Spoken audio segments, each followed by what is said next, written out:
नमस्कार दोस्तों, आप सभी का स्वागत है आपके अपने यूट्यूब चैनल ई शिक्षा विद मनीष में। दोस्तों आज राणा सांगा पर चर्चा करेंगे। राणा सांगा का काल 1509 से 1528 तक रहा। मित्र, राणा सांगा के पिता का नाम रायमल, राणा सांगा के माता का नाम श्रृंगार देवी। आवल बावल की संधि आप पहचान जाएंगे। महाराणा रायमल के 4 पुत्र थे। पृथ्वीराज, जिसे आप उड़ना राजकुमार के नाम से भी जानते हैं, जगपाल, संग्राम सिंह और राम सिंह। मित्रों, राजपाट की भविष्यवाणी में राणा सांगा का योग बना था कि इन्हें राजपाट दिया जाए, और यह भविष्यवाणी चारणी पुजारी द्वारा की गई थी। इनके बड़े भाई पृथ्वीराज कुमार, जगपाल व राम सिंह व इनके मध्य में सत्ता को लेकर संघर्ष होता है, जिसमें ये अपनी एक आंख और एक हाथ खो देते हैं। उसके पश्चात इन्हें अजमेर के करमचंद पंवार के यहाँ भेज दिया जाता है। मित्रों, इनके मेवाड़ राजघराने पे बहुत बड़ा संकट आ चुका था। इस वजह से इनको बचपन अवस्था के अंदर अजमेर के करमचंद पंवार की देखरेख में वहां पर भेज दिया गया था मित्रों, और इन्हें इतिहास में एक आंख वाला शासक भी कहा जाता है। मित्रों, राणा सांगा के समकालीन शासक देखें मित्रों तो मारवाड़ के गांगदेव व मालदेव, दिल्ली के सिकंदर लोदी, इब्राहिम लोदी व बाबर। मित्रों, राणा सांगा ने 3 बादशाहों का काल देखा, सिकंदर लोदी, इब्राहिम लोदी, बाबर। गुजरात से मोहम्मद शाह बेगड़ा और मालवा से मोहम्मद खिलजी प्रथम। मित्रों, मेवाड़ की उत्तर, दक्षिण, पूर्व, पश्चिम चारों सीमाएं जिस राज्य से लगती थी, उनके राजाओं से किस प्रकार संबंध थे वो बताने का प्रयास कर रहा हूं। मित्रों, राणा सांगा के दिल्ली के साथ जो संबंध थे मित्रों, उसमें दिल्ली शासक सिकंदर लोदी ने राणा सांगा पर कभी भी आक्रमण नहीं किया। मित्रों, कभी भी आक्रमण नहीं किया था। सिकंदर लोदी के वंशज इब्राहिम लोदी ने दिल्ली का शासक बना था, और इब्राहिम लोदी ने साम्राज्य विस्तार नीति के कारण राणा सांगा पर 2 बार आक्रमण किया था। पहला आक्रमण किया था खातौली का युद्ध। जब युद्ध हुआ था उस समय यह स्थान बूंदी में पड़ता था मित्रों, और वर्तमान में स्थान कोटा में है। यह स्थान राणा सांगा और इब्राहिम लोदी के मध्य होता है। इसमें राणा सांगा विजयी रहते हैं। इस युद्ध का कारण था इब्राहिम लोदी की साम्राज्यवाद विस्तार नीति। फिर मित्रों, द्वितीय युद्ध होता है बाड़ी का युद्ध, जो होता है 1518-1519। आप 19 किसी परीक्षा में 1518 का क्वेश्चन भी आया है, और किसी परीक्षा में 19 का क्वेश्चन भी आया है। मित्रों, आप जो उचित आंसर देखें उस पर आप टिक लगा दें। बाड़ी का स्थान मित्रों धौलपुर में पड़ता है। मध्य राणा सांगा और इब्राहिम लोदी के जो सेनापति है मियां माकन, उसके मध्य युद्ध होता है। इसमें भी राणा सांगा विजय रहते हैं, और इस युद्ध का कारण रहता है इब्राहिम लोदी की जो पूर्व में हार हुई थी, उस हार का बदला लेना। तो 2 पराजय इब्राहिम लोदी द्वारा राणा सांगा से पराजय होना पड़ा था 2 बार। इस वजह से इब्राहिम लोदी के जो दरबारी सदस्य थे, आलम खान लोदी और दौलत खान लोदी, मित्रों ये नाम पूछे जाते हैं परीक्षा में। परीक्षाओं में मित्रों प्रश्न बनता है कि भारत में बाबर को न्योता देने वाले 2 व्यक्ति कौन थे, तो उनका नाम इस प्रकार है, आलम खान लोदी और दौलत खान लोदी। और मित्रों, बाबर का पूरा नाम मोहम्मद जहीरुद्दीन बाबर है। इसे काबुल से बुलाया गया था। यह काबुल का शासक था।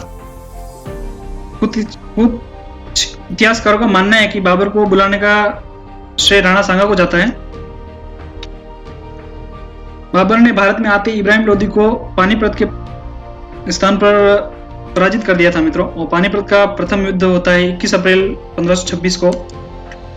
यह स्थान पानीपत स्थान पड़ता है मित्रों हरियाणा में। मध्य इब्राहिम लोदी और मोहम्मद जहीरुद्दीन बाबर, आप छोटे रूप में बाबर भी कह सकते हैं।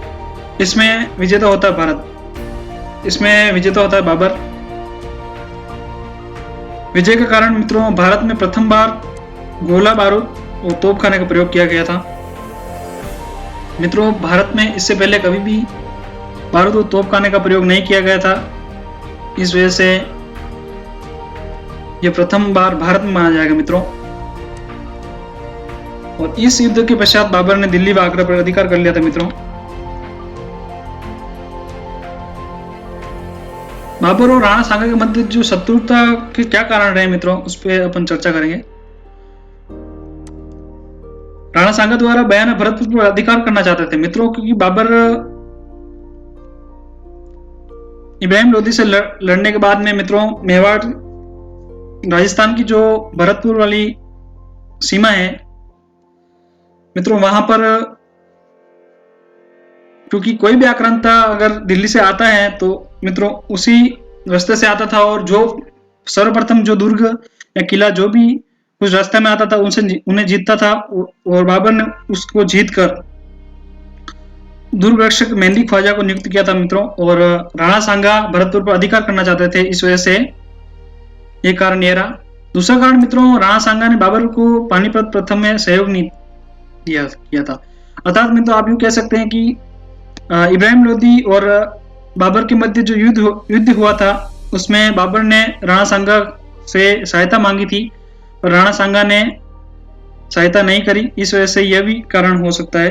तीसरा कारण था आलम खां लोधी व दौलत खां लोधी द्वारा बाबर को आक्रमण के लिए उकसाना। मित्रों उसके बाद बयाना का युद्ध होता है। बयाना का युद्ध होता है 16 फरवरी 1527 को स्थान भरतपुर। बयाना का प्राचीन नाम विजय मंदिर था मित्रों, ये ध्यान रखें।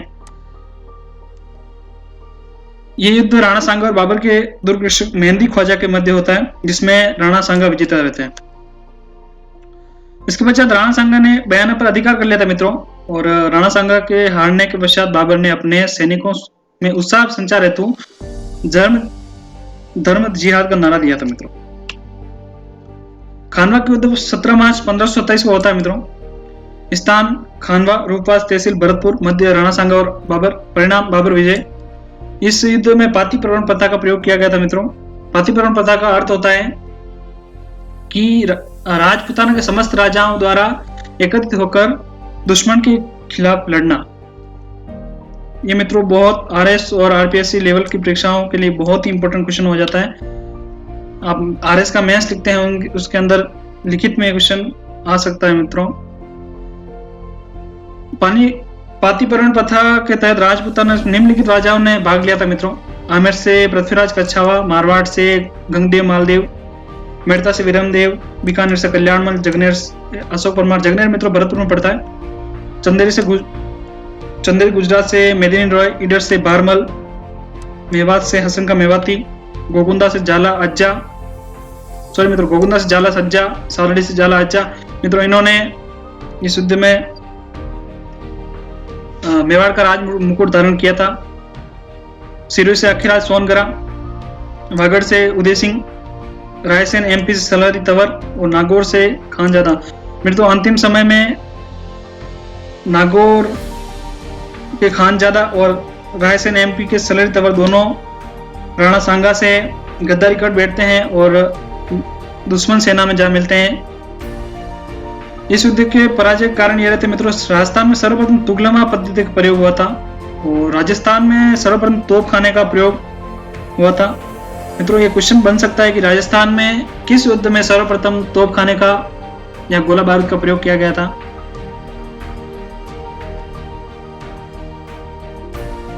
तोपखाने का प्रयोग करने के कारण हाथी और घोड़े मित्रों पागल हो चुके थे, क्योंकि इतनी भयंकर आवाज होती थी जिससे जानवर पागल हो जाता था। इस वजह से घोड़े और हाथी पागल होकर खुद की सेना को ही कुचल दिए थे। और मित्रों राणा सांगा घायल हो गए थे। राणा सांगा के शरीर पर मित्रों 80 गांव लगे हुए थे। मित्रों कितना शूरवीर शासक थे राणा सांगा कि पहले से एक आंख और एक हाथ अपने उत्तराधिकार संघर्ष में गवा चुके थे, परंतु वे इस युद्ध में कभी हार नहीं मानने वाले थे, लेकिन वो घायल हो चुके थे। और राणा सांगा घायल होने के पश्चात मित्रों युद्ध स्थल से बाहर निकालकर मेवाड़ के राज मुकुट सालड़ी के झाला अज्जा ने धारण किए थे मित्रों। और तत्पश्चात इनको बसवा दौसा लाया गया और वहां से मित्रों कल्पी मध्य प्रदेश ले जाया गया, जहां साथी सरदार द्वारा 30 जनवरी 1528 को जहर देकर राणा सांगा की मृत्यु को अंजाम दिया जाता है। मित्रों राणा सांगा की मृत्यु का अंजाम इसलिए दिया गया था कि मित्रों मेवाड़ की परिस्थिति, आर्थिक स्थिति मुगलों से युद्ध कर कर इतनी खराब हो चुकी थी, इस वजह से मेवाड़ के राजा और युद्ध नहीं चाहते थे, या राजपूताना के राजा और युद्ध नहीं चाहते थे, लेकिन राणा सांगा द्वारा मित्रों वात पात रोग हो गया था, जिसे उन्हें हर घड़ी युद्ध और बाबर से विजय का ही भान रहता था। इस वजह से साथी सरदार द्वारा 30 जनवरी 1528 को कल्पी मध्य प्रदेश में जहर देकर इनकी मृत्यु को अंजाम दिया गया। इनका अंतिम संस्कार मित्रों मांडल और बिलवाड़ा में किया गया, जहीं इनकी 8 खंभों की छतरी बनी हुई है। मित्रों कर्नल टॉड ने इन्हें सैनिक भग्नावशेष कहा है। मित्रों ये बहुत ही इंपॉर्टेंट क्वेश्चन है, आप इसे ध्यान रखें। और राणा सांगा के कुछ मुख्य बिंदु हैं मित्रों की खानवा के युद्ध के दौरान राणा सांगा के साथ देते हुए आमेर शासक पृथ्वीराज कच्छावा आमेर बने से और वागड़ के उदय सिंह दोनों वीर गति को प्राप्त हो गए थे। मित्रों ये ध्यान रखें आप। राजस्थान का प्रथम युद्ध जिसमें गोला बारूद का प्रयोग हुआ है, ये राजस्थान प्रथम और भारत का दूसरा ये युद्ध रहेगा। मित्रों खानवा के युद्ध के पश्चात बाबर द्वारा गाजी की उपाधि धारण की थी, और गाजी का मतलब होता है मित्रों काफिरों का शासक। इसी के साथ मित्रों आप सबका बहुत बहुत धन्यवाद इस वीडियो को देखने के लिए।